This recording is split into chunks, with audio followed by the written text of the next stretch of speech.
Ambulance service, is the patient breathing? His tongue's swollen. He won't be able to breathe soon. He's lying on his floor. I think he's had a stroke. He's stopped breathing. Well, you know what I say. We'll see when we get there. We're on board with the paramedics of West Midlands Ambulance Service. You can make a massive difference to someone's life. I think there's just something not right with your heart. No response to pain. I'm sorry, I was really scared. Saving lives and making a difference every day. That's why I'm asking if you've got a dressing on it, because I want to help you. In a medical emergency, 6 million people rely on them. We've never been busier. Give her a little bit of oxygen. I'd rather be safe. Sorry. You're 7, you're 11, and you rang the ambulance on your own. Any pain where I'm pressing? Filming simultaneously with 7 paramedic crews. Haven't been to that before. He couldn't breathe. Lips went blue. Capturing life on the front line. If we don't get to a patient on time, then ultimately they could die.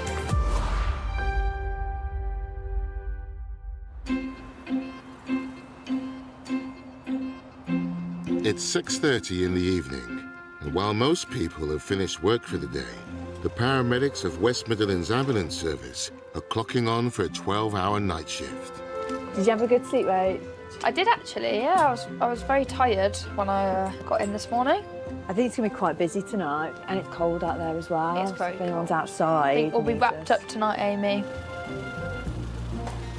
Got my hat to put my jacket on tonight, Sam. I know, I've put mine on, and I think I'm going to have to put on my high-vis as well. Really? For some Is that waterproof. cold? Yeah, I'm freezing. Okay.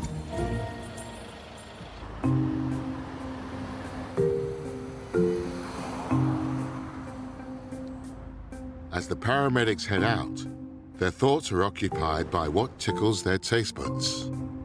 So if you was in the shop with the pick a mix, what would you go for? Would it be sweet, salty, sour? Sweet, all day. And I hate sour stuff. No, I'm sorry, but you were just walking around the other week with like a kilo bag of blue sour sweets. That's different. It wasn't like that sour, it was mainly sugar. I like sweet stuff, but not all the time. I do like a pasty, a pork pie, Scotch egg, all them very lovely things. If I go for a curry, I'll always go for like a pathia. Yeah. Which is quite a sour curry, so definitely sour for me. What are you going to go for? Salty. Love a bit of salt. Ready salted crisps are lovely. Salty popcorn. I do not have a sweet tooth at all.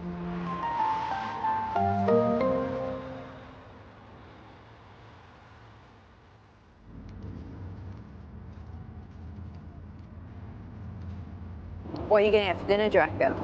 I have to see what there is, I think.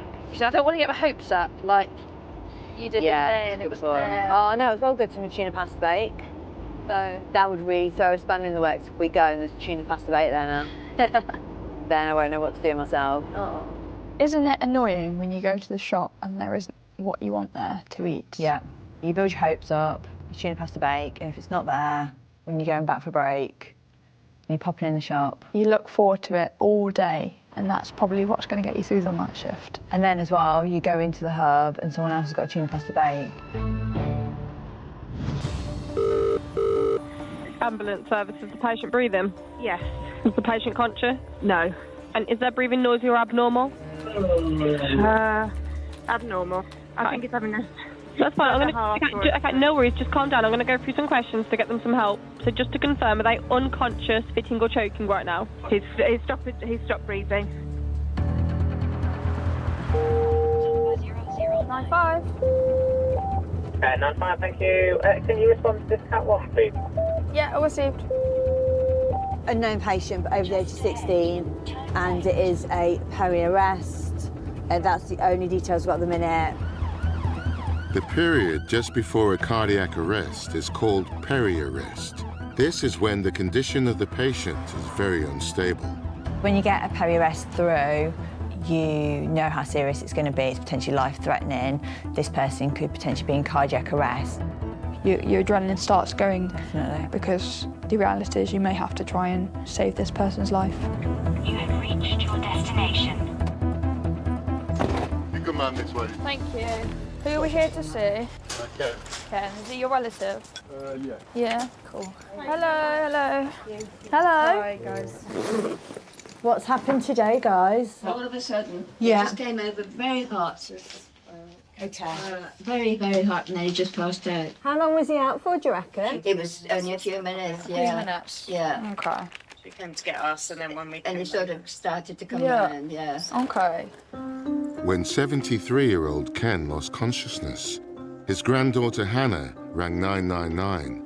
Wife Margaret is with him. Okay, what's his medical history? There isn't one, really. Has he got any heart problems, any strokes, diabetes? Is he on any blood thinners? No. Are you still on blood thinners, Ken? No. No. Has he been unwell today? No, he hasn't. He's been fine. Been absolutely fine. Do you feel hot and sweaty, darling? Oh, I did. He has been, yeah. Okay. That's not supposed to work. I'll pop this on your chest and your tummy if that's all right, Ken. All right. Yeah. How do you feel in yourself, Ken?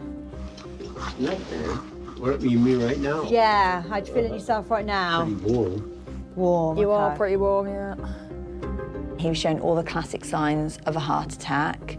He was sweaty, he was clammy, he was warm to touch, and this is really serious. Have you got any pain at the moment, Ken? A little bit on my right shoulder. To check if the pain is related to Ken's heart, Rachel carries out an ECG. Just gonna do a tracing of your heart, Ken.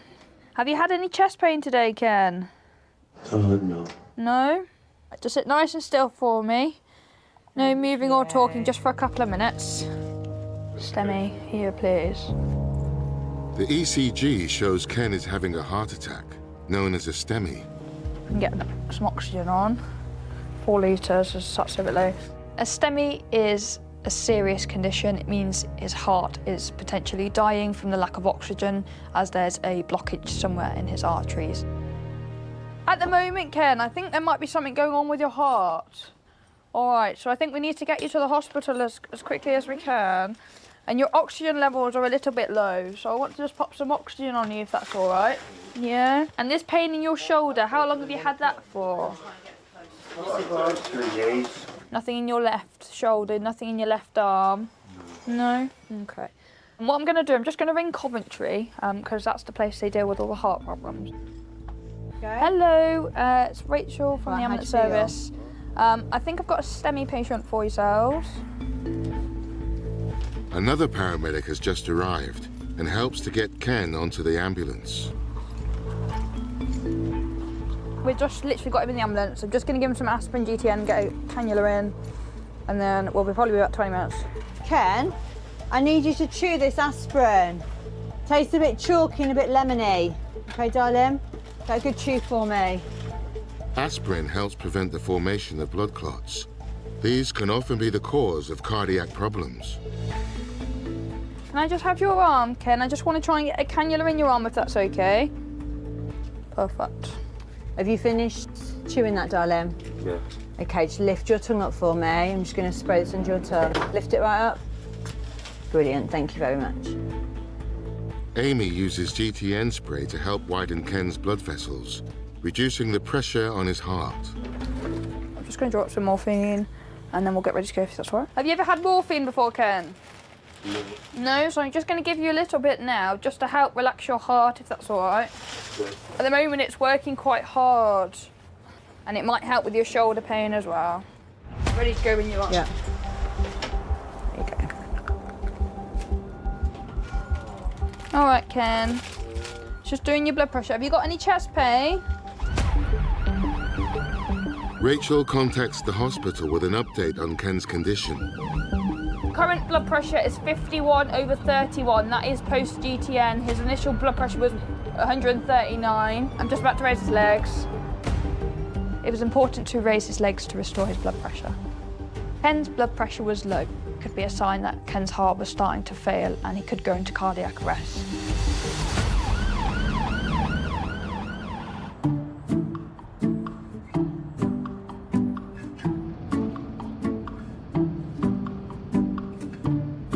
I'd like to learn how to fly a plane, get my pilot's license. I'd like to be able to fly a helicopter. I'd like to get my scuba diving. I want to get my skydiving. Just want to go and do courses, just for the fun of it. So how realistic do you think your dreams are then, Sam? The private's pilot licence is not cheap. We're talking tens of thousands of pounds. And I think I might be a little bit of an adrenaline junkie a little bit. So I think you might. Would it surprise you to know that I did start my pilot's licence? Did you? Yeah. Really? Yeah. That's pretty cool. Yeah. I didn't know that.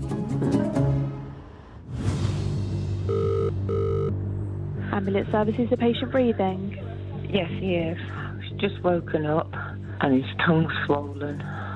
Okay. Would you be able to talk to me? He can't speak at all. His tongue's swollen. He won't be able to breathe soon.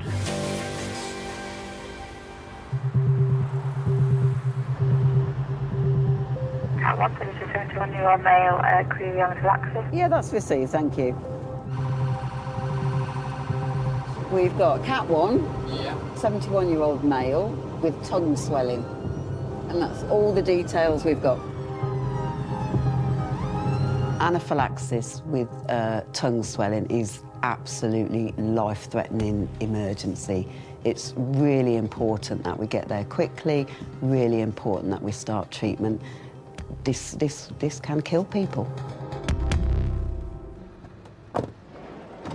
Hello, you all right? Is it Jim, James? Jim. Jim, hello, Jim. Oh, you really are swollen there, aren't you?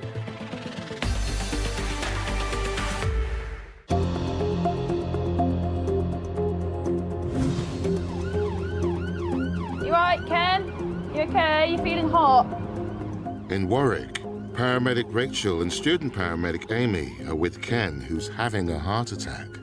Temp is 35.9. He's very hot and clammy.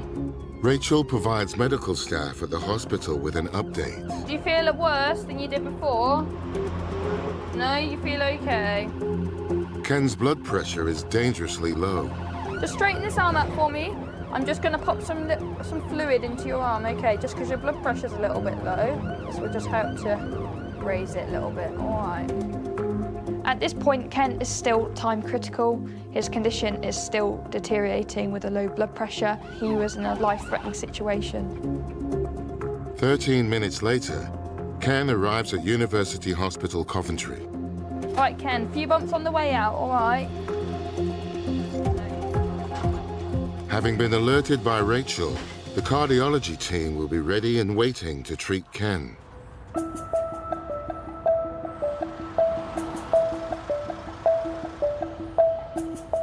Ken was really lucky his wife acted so quickly, wasn't he? Yeah, definitely. I think her action certainly saved his life. It was a bit hairy at one point where his blood pressure dropped dramatically, but luckily he came more with it, and yeah. So I hope he has a speedy recovery.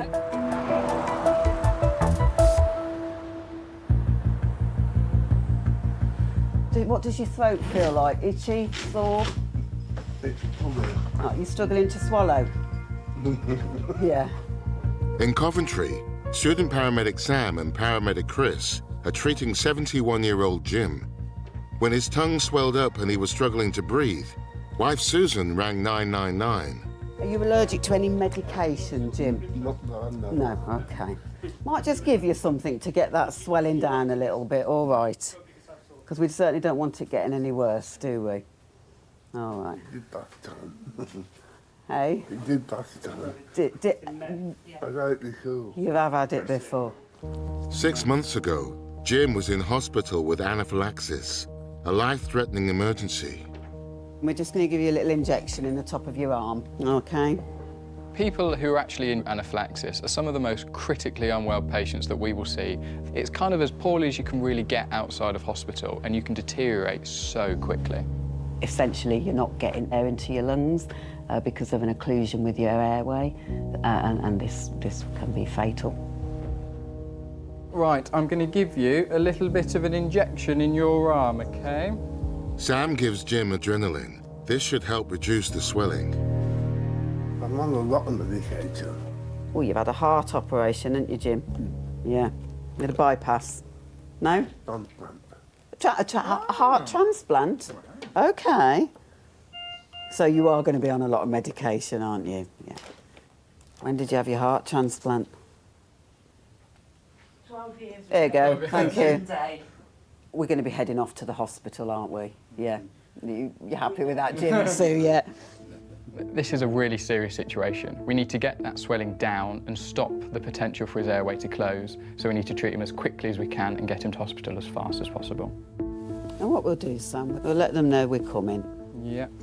Chris places a cannula in Jim's arm so drugs can be given intravenously. How's that tongue feeling?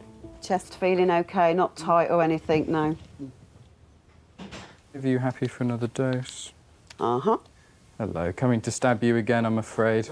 So if we just relax this arm down for me. What you like on your feet, Jim? You walk normally, yeah? I'll go and get your coat. Yeah, And we're 15 away? Yeah. Yeah. Right then, folks, are we good to go? Hang on, Jim. Let me come and make sure you get there all right. Do you want to take There my hand? Brilliant. And Jim, can we have your jacket back off before you sit down? Okay. There we go, I'll have that. And you need to park your bum there. That's it, get them legs up. So, last time this happened, it took Jim's tongue 8 days to go down, and he ended up on a ventilator. OK, Jim, nice and straight with that arm.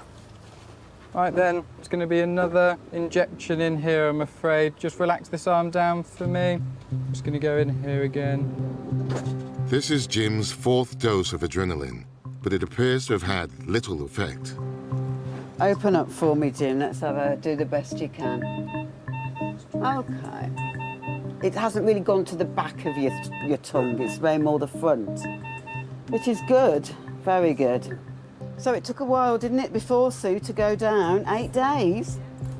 When I realised that Jim had had a previous anaphylactic reaction that had led to quite a long period of time in hospital, I realised that we needed to get Jim to the hospital quite quickly. It was a big anaphylactic reaction.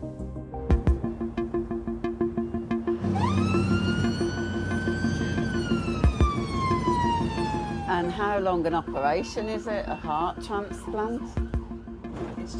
Take the old one and put the new one in. Getting all the plumbing right. That's it.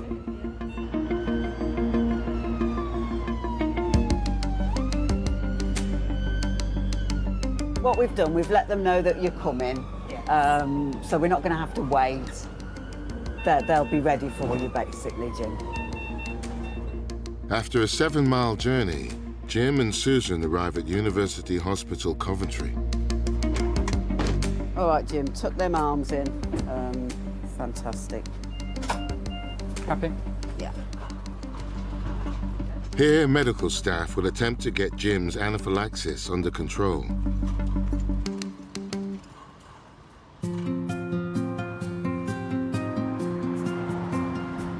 I have never seen a tongue quite that big before, I have to say. Very pleased it didn't get any bigger.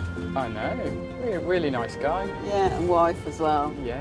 And I just think between the two of us, we worked really well as a team on that one. Oh, what you did was great. A job well done.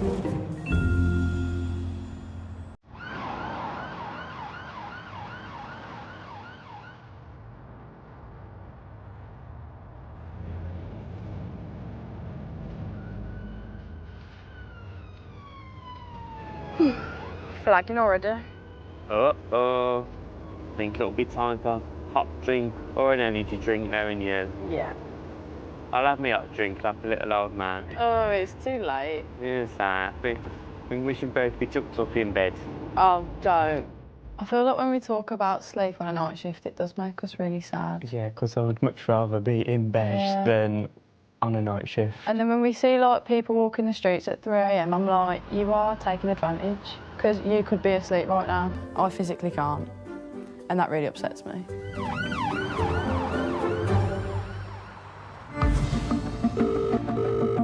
Ambulance services, the patient breathing. It's myself. For what's the reason? Ambulance. I collapsed on the floor. Okay, and have you injured yourself? No, I got head and neck cancer. I'm totally dehydrated. I can't get enough down. No, I can't swallow. We are going to a 58-year-old male who is dehydrated and has collapsed. Symptoms onset within the last 4 hours. Patient's had head and neck cancer, chemo, radiotherapy, dehydrated as he isn't able to swallow. He passed out. Okay. Bless him. Well, we'll have to go see what's going on because we'll make sure he's not neutropenic sepsis I was about to say neutropenic. Neutropenic sepsis is a severe reaction to an infection. It's a serious condition that can be life-threatening. See if we can get him up off the floor. See when his last chemo was, really. He's at high risk of infection due to the cancer and the radiotherapy. It suppresses his immune system, which makes him more vulnerable to infection. So there is a very strong chance that this man is in a really bad situation. You have reached your destination.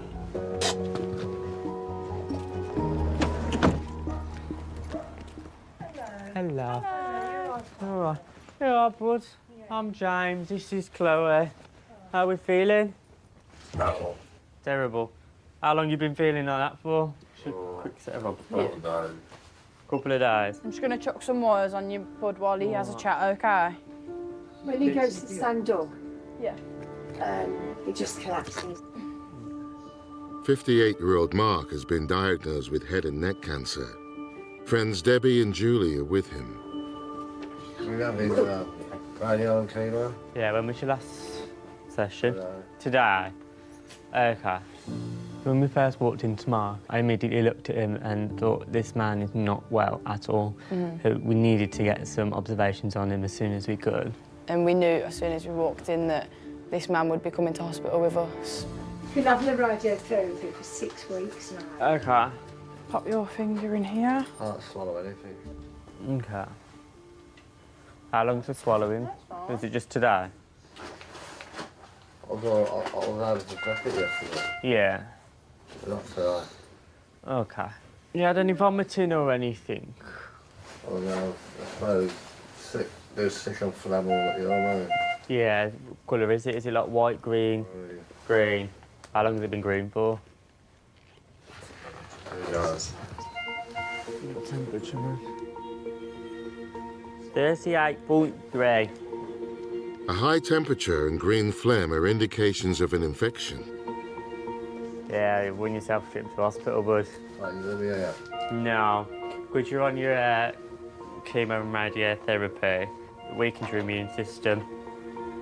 Mark needed to go to hospital because he was at high risk of developing neutropenic sepsis, which can be fatal if not treated. I understand why he didn't want to go to hospital, because I feel like Mark constantly feels like he's at hospital all the time, especially while he's undergoing treatment for cancer. I have to blue light you in. What would happen if he goes in though? Because he's got to be at radiotherapy for 9 o'clock, I think, in the morning. Is that at? QA. At QA. I couldn't really tell you, sweet, to be honest. But with your temperature, I wouldn't do it. Because they'd be concerned you've got neutropenic sepsis. Not again. Not again? You had it before? When did you have it? After the first and second chemo. Neutropenic sepsis is just when you've got a low level of white blood cells in your body and you've got an infection at the same time. People on chemotherapy and radiotherapy are at high risk of this, as those treatments suppress your immune system. So it's really important that we get Mark to hospital, as it could be fatal for him.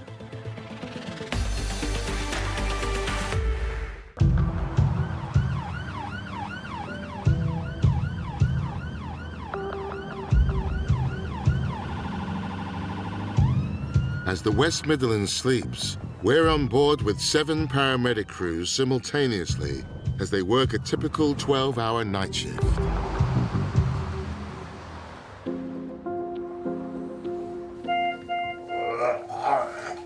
You'll be sick, bud. In Birmingham, paramedic James and student paramedic Chloe are with Mark. He's receiving cancer treatment and is showing signs of neutropenic sepsis, a life-threatening condition. Just coming off your chest, or are you being sick? Are these all the medications that you're on? I did really feel for Mark because at such a young age of 58, it's younger than my own dad, and he's going through such a traumatic time for him with the cancer and just feeling so generally unwell every day. It must be absolutely heartbreaking for him and his family. A couple of bumps on the way up, bud. Last bump. Lovely. All right, just pop yourself in that chair for me, sweet. Yeah, whichever one. As long as you can pop your seatbelt on, I'll be happy. Friend Debbie will come with Mark to the hospital. Hi, can I pass a medical alert, please? 58-year-old male, neutropenic sepsis. Chloe calls ahead so medical staff can be ready to treat Mark. It will be about 7 minutes. All right, thank you. Hopefully you'll start to feel better once they get you in and they start treating you. Good, it's nice that he's got good friends around him. We're not too far from the hospital now, bud, okay? After a journey of 5 miles, Mark arrives at Heartlands Hospital in Birmingham. Keep your arms in for me, bud. Here, doctors will find out if Mark has neutropenic sepsis for a 3rd time.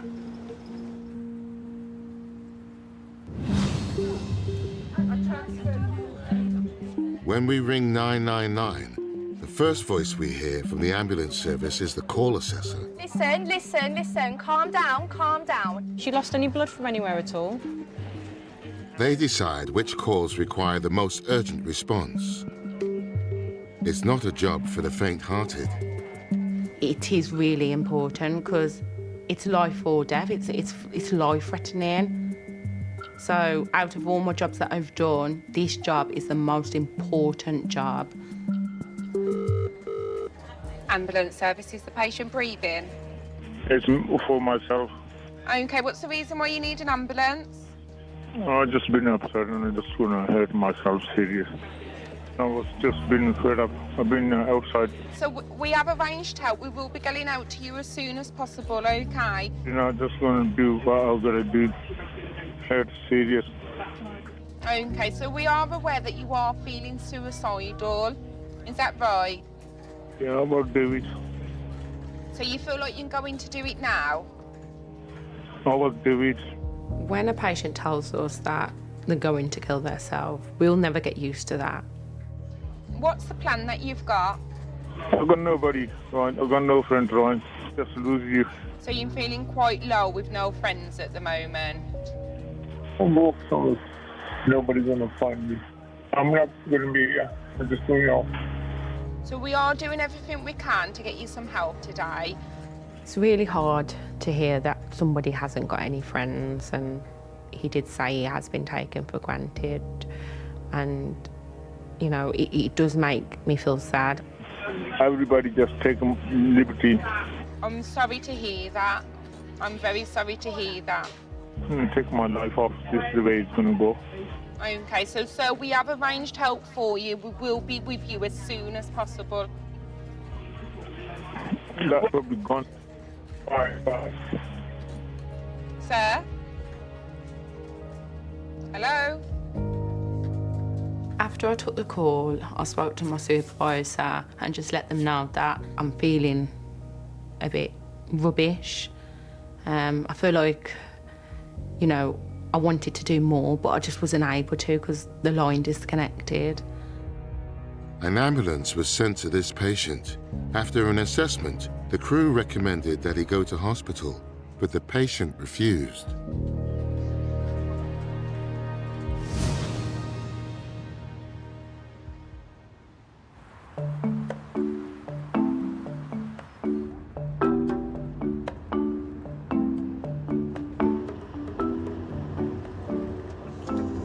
It's so peaceful at night, isn't it, sometimes, you think?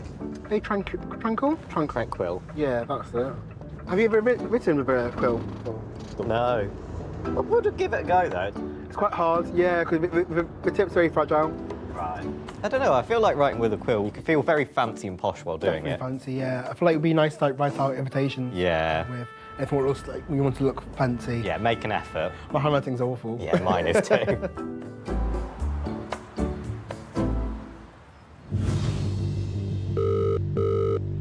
Ambulance services, a patient breathing. Yes, there's lying on his floor in the back. I can't pick him up because I'm slightly disabled. I think he's had a stroke. Is he conscious?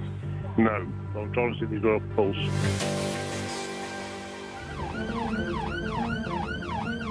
So it looks like we are going to a category 1, male, 68 years old, unconscious. How far? 3 minutes? That's not Yeah, bad. quite close. So it's Yeah, not too fingers far. crossed. Outside. Explosive elements. Patient has had a few drinks, fallen over, unconscious.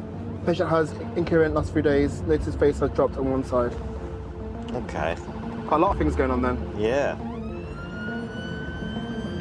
First thing you think about is that they've had a drink and they've got a bit tipsy and fallen over. But what we need to be really careful of is that there's nothing else going on. With the fact that the caller has reported that they've got a facial droop, we need to be considering a stroke. There can be lots of causes that can sometimes look like a patient's drunk when they're actually not.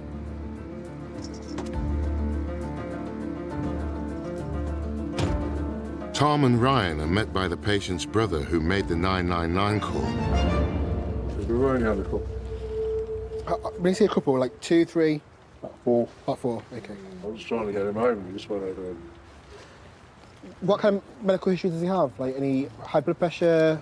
I know he has high blood pressure like I do. Has he been here for long on the floor? No, not long. I'm amazed how quick you turned up. Well done to him. You weren't too far, thankfully. So that's 97, 98 with a good waveform. Beautiful. Pulse is 60. Blood pressure's coming down now. He was on the floor. It was very cold as well, which I was thinking about. You know, it was probably freezing, bless him. I feel like because he said he'd had 4 drinks, it's quite of a state to be in for only 4 drinks. So is there actually something else going on? Yeah. Any history of strokes in the family at all? We've all fallen over at some time or other. All of us. There's the siblings. So just 4s, but not like... No, we're not sure what it was. The patient is now conscious, but not very responsive. How are you feeling at the moment? Very well. Not very well. In what way? I I think he's fairly awake enough to stand up and walk, yeah. Yeah. Should we give it a go? Yeah, I'll try it. Try and sit up for me. I think you wasted the time here. You did say earlier on he was very tired. He hadn't slept very well. Okay. Okay, you ready? 1, 2, 3. Fantastic. Pop yourself on here.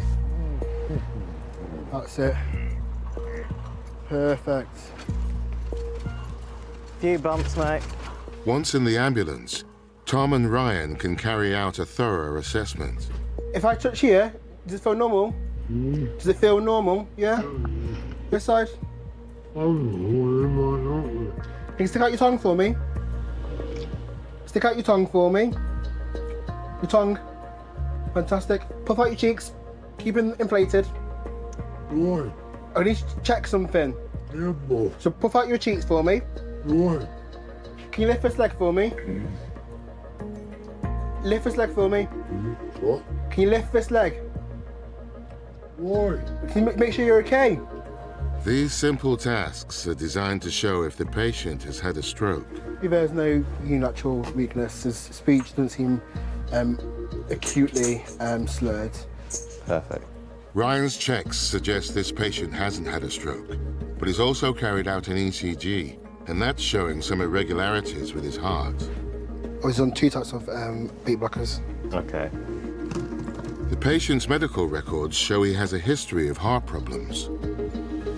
What is that? Just a blanket because you're a bit cold, mate, that's all.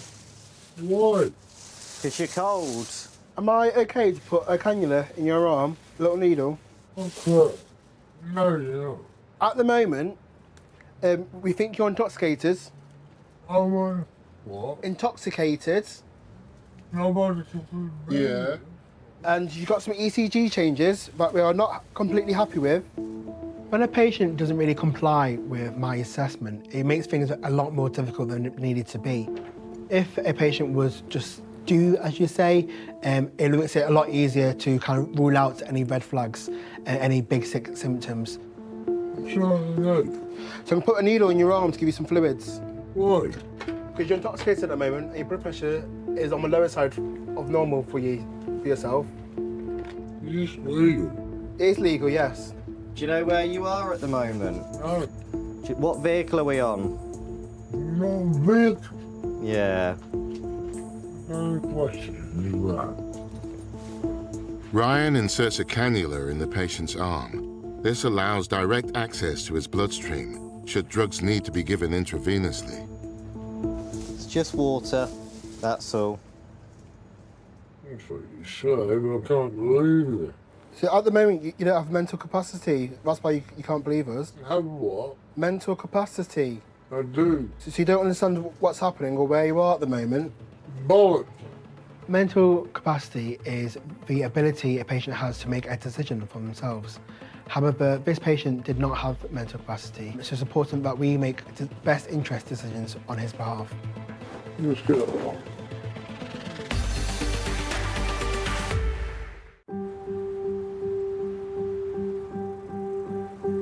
I just want to make sure you're okay.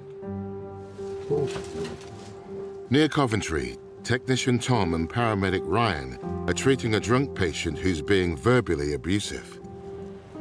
I'm a paramedic. Don't kill me. I'm not trying to kill you. What does this say? Treating a verbally abusive patient is very difficult. On one hand, you have to remain professional, so you can't really react to the verbal abuse you receive. But on another hand, as a person, as a human being, it feels quite hurtful at times, and it can be very, very hard to try and do what you need to do for the patient. I have a legal duty to ensure that your life is kept safe. So I can't leave at home if I don't think you'll be safe at home. I will be. You won't though, because you can't remember falling over. I didn't fall over. You did fall over. Where? You are unable to retain information. That deems you Absolute not to have... bollocks. It's not absolute bollocks, I can assure you. With their abusive patient on board, Tom drives through the deserted early morning streets. I think it makes it really difficult sometimes when you're dealing with these drunk people because they're not always the most compliant. You know, you're sat there with this patient and when there's a load of people who desperately need an ambulance. They obviously would not be safe to leave at home because they can't look after themselves in this current state. So A&E kind of the only place to go. Yeah, and it ends up taking a bed away from someone who might be seriously ill and needs it. So your blood pressure is now 99/55. What's happening to me? So it means your tissues, including your brain, is not getting enough oxygen. So what? It means it's not very good for your health, is it? Tom, Ryan and their intoxicated patient arrive at George Eliot Hospital in Nuneaton. I'm the driver. I was just here 5 minutes ago. In A&E, more ECGs will be run to check his heart. He'll also be watched over until he sobers up.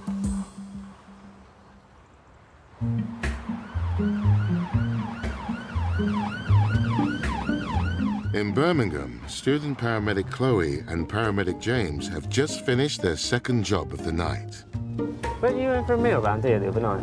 Yeah, Castlebrom. It's nice, but I got the barbecue chicken thinking that it would be nice and it was spicy and I was like, what? I just ate the chips. I can't handle spice, can I? At all. You think the mayonnaise is spicy? Yeah, I used to think sausage rolls were spicy until about 2 years ago. And gingerbread. And gingerbread, yeah. We had gingerbread before and couldn't hack that. No, plain girl. No sauce, no spice.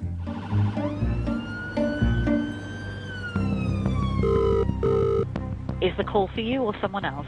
No, it's my husband. And what's the reason for the call?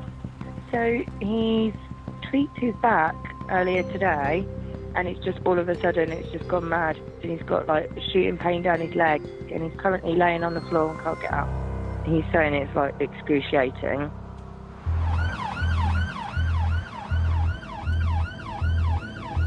We are off to 48. 38-year-old male, lower back pain, pain down the leg as well. That's all we've got. Okay. With this patient, they had lower back pain and sensations down their leg, which immediately rings alarm bells to me. So it's really important that we get there quickly, as the patient could be in quite a lot of pain. 999. Are you down here because it's comfortable for the pain? Or? So you've not had a fall or anything? No, as I tried to get up, my legs just went. We were going swimming, and he picked up a bag on my back. Simply bending down has left postman David in agony. Wife Jennifer is with him. He has a history of bad back, so okay. It was like... So you normally suffer with a bit of a bad back anyway? Two surgeries. Oh, okay. Yeah. He was diagnosed something called Klein syndrome. Basically, the disc come out and broke into his spinal cord. When nerves at the base of the spine get compressed, it can cause a condition called cauda equina. Without treatment, permanent paralysis is a possibility. He'd previously had surgery on his back due to slip discs, which had damaged his spinal cord, and he's had cauda equina in the past. There are multiple risks that he could be suffering from cauda equina again or have another slip disc. Have you taken any pain relief? He's had Paramol. What time? A while ago now. Hasn't made a difference. If you scored the pain out of 10, 10 being the worst pain, 10. Okay. Do you take any regular medications? No. Normally fit and well? Yes. Okay. He's a postman, so he walks all the time. Oh, okay. 12, 15 So you got miles calf a to day. steel then? Just gonna have a little feel of your back as well, all right. Any pain here, bud? No. Is it more down by like your coccyx? Yeah, right in the centre. Right in the centre of your coccyx. Okay. Are you all right if I pop a little needle in your arm, bud? Yeah. Right, bud, sharp scratch. James gives David liquid paracetamol intravenously. This should help ease his pain. Really important we got David to hospital, especially with his intense pain score and his history of back problems puts him more at risk of future complications with his back. Yeah. So if we didn't take David to the hospital for a scan, the back problem could have potentially got worse throughout the night and he could have woke up paralysed. Right. You ready? Mhm. Right, then on lift. Ready, steady, lift. Couple of bumps.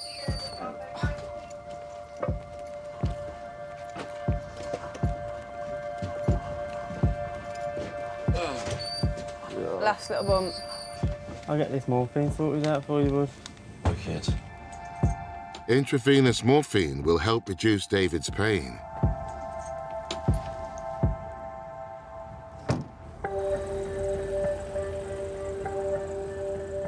So you know your pain was a 10 in the house. What would you say it is now after that morphine? Has it changed? Yeah.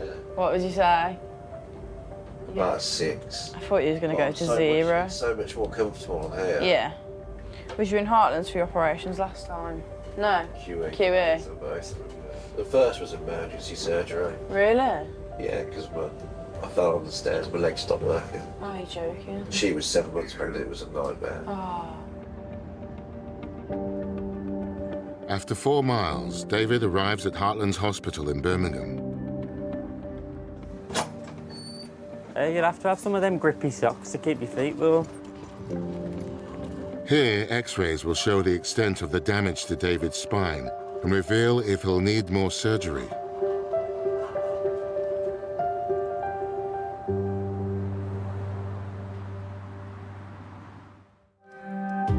An MRI scan showed he'd slipped a disc. This had caused his back muscles to go into spasm. David was discharged the next day and was off work for 2 weeks.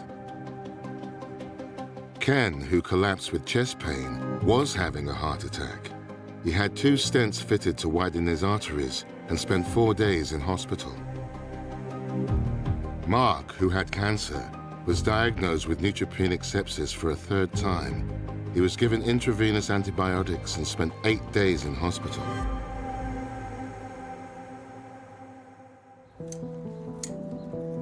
And Jim, who had an anaphylactic reaction causing his tongue to swell, spent a night in intensive care.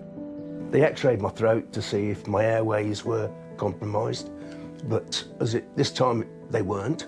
They think it was the medication that I was taking, and they've stopped that medication now, and we hope that everything's sorted. But anything that stops you breathing, you start to panic. It's very scary. It is scary. I haven't had another episode since. The paramedics, I'd like to say thanks very much for getting me there and sorting the issue out, because if I didn't get there, then there could have been a bigger problem. Next time. So what's been happening then? The volume is changed. A man is complaining of chest pain. When doing the 12-lead ECG, we did notice some changes, which could indicate there is a problem with his heart. Any pain where I'm pressing? It's quite sore. Any pain in your neck at all? A woman falls, injuring her head. With the elderly and head injuries, it can be quite serious and life-threatening. Have you been on the floor a while, do you think? About half hour. About half hour. And a man with a head injury is found lying underneath his bed.